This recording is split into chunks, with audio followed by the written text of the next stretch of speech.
Following World War I and the defeat of Austria-Hungary, the remnants of its territories had to be now divided by the dominant European powers at the time. Bound by a flimsy understanding of the deep tensions between the different religions and ideologies of the Slavs that inhabited the Balkan areas, however, the governments of Western Europe following World War I figured it would be a great idea to combine all of these Balkan states into one, called Yugoslavia.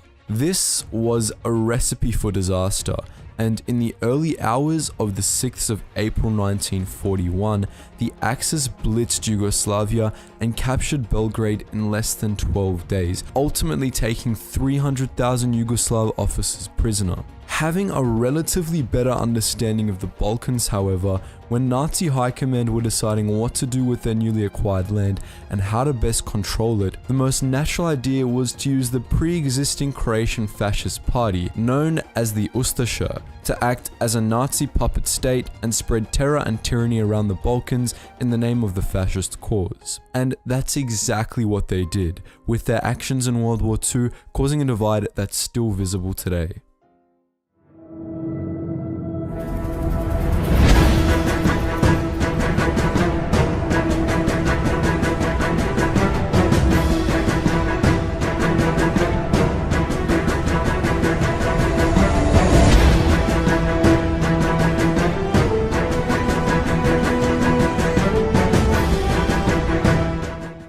Engaged in terrorist and violent activities before the dawn of World War II in the name of Croatian Catholic nationalism, the Ustaša were the natural choice for Axis high command when it came to who should run the Balkans. The Nazis, not really caring about the fate of the people within the Balkans, essentially left the Ustaša and their leader Ante Pavelić with free reign of the area, essentially letting them do whatever as long as they upheld order and discipline and shut down political dissidents. Although the Ustaša still had a problem with the Nazis because they were considered inferior to them, the Croatian leaders of the fascist movement tried to raise their political standing within the Axis by creating a theory about the pseudo-Gothic origin of the Croats, hence making them seem more Aryan, even though this wasn't true. Anyway, the Croatian Ustaša, now feeling secure in their power, and with the World War II fronts on the east and west at this point in history being quite far away from them, they now figured it would be a good time to begin their reign of death and destruction to all groups they deemed deserving. According to Ustaša theory, Serbian Orthodox Christians were public enemy number one, and even though they claimed to be Catholic nationalists, the Ustaša Croats professed that they were absolutely fine with Bosnian Muslims, stating that they were just ethnic Croatians who converted to Islam during the Ottoman Turk occupation of Bosnia. At this point, the stage is pretty much set. The spotlight is shining on the eastern and western fronts of the war. The Ustaša is allied with the Bosnian Muslim SS units and has the backing of the Nazi party, and pretty much everyone outside the Balkans doesn't care what happens within. Ante Pavelić proceeds to publicly proclaim his racial policy on July 22nd, 1941, and that same month, work on the concentration camps of the Balkans begin. The Ustaša secret police also begin carrying out the violent anti-Serb, anti-Jew and anti-Roma racial policy and begin the initial mass murders in the region, though they were committing them way before the proclamation of the racial policy.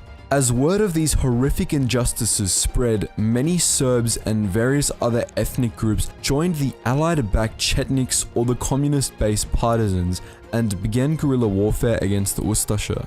Nevertheless, the Ustaša continued their indiscriminate and oftentimes horrific killings of all those deemed enemies, and they were particularly brutal when it came to Serbs, who they often sadistically tortured. A Gestapo report sent to Himmler on the 17th of February 1942 even betrays a hint of disgust at the actions of the Ustaša, where the anonymous Gestapo officer states, "Increased activity of the bands of rebels is chiefly due to atrocities carried out by Ustaša units in Croatia against the Orthodox population. The Ustaša committed their deeds in a bestial manner, not only against males of conscript age, but especially against helpless old people, women, and children. The number of Orthodox that the Croats have massacred and sadistically tortured to death is about 300,000.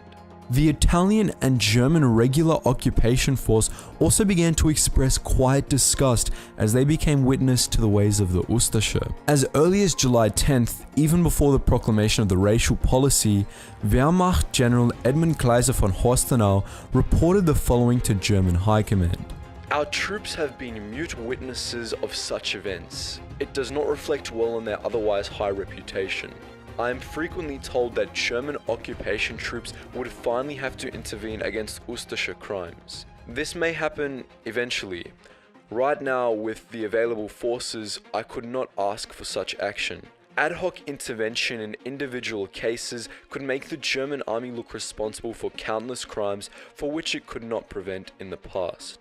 At one point, the Italians even got so sick of the Ustaša and their violent ambition in the regions of territory they were competing with, that they actually cooperated with the Allied-backed Chetnik units on the field. Despite Hitler's pleas to work with the Ustaša instead, the senior Italian commanders ignored this and continued to work with the Chetniks. As the violence continued, however, much like the Nazis, the Ustaša found a better way to kill their political opponents, and the Jasenovec death camp became operational in August of 1941.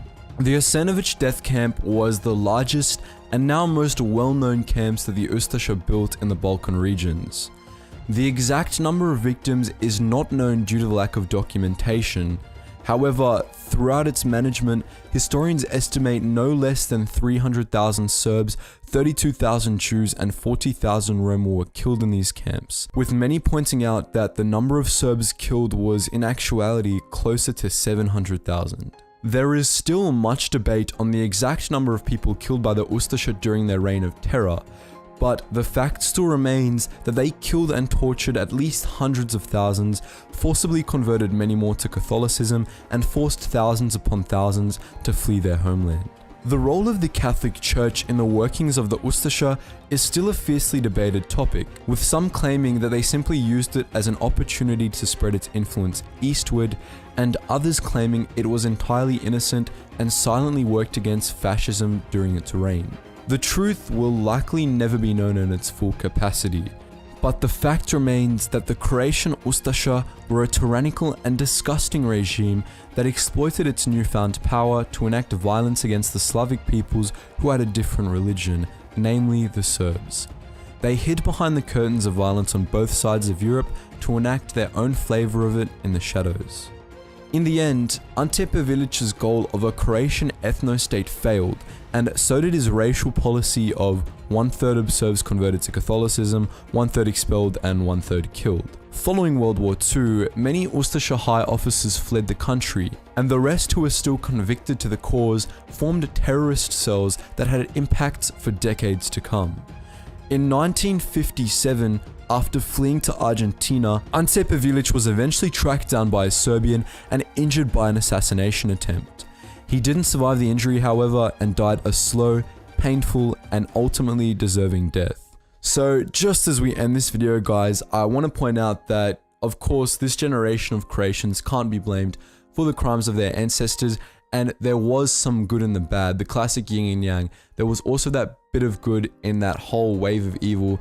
So obviously not all Croatians were part of the Ustaša, but I just wanted to acknowledge that the history is there, it did happen, and yeah, it was a pretty bad time for all involved in the Balkan regions. Also, there are some really dark pictures of actual Ustaša crimes and stuff like that, but we couldn't really show it in the video for fear of demonetization.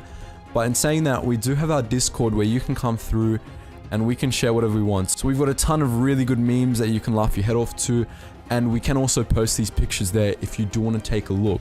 So make sure you check that out. And we also do have a Facebook page that I've really got to get onto, that we're growing at the moment. And yeah, I just want to give a big thank you to all of my recent patrons. The patrons growing at quite a nice rate. And I just want to welcome all the new subscribers here as well. Anyways, guys, make sure you check out all those links in the description below. And as always, thank you so much for watching, and I hope you learned something new.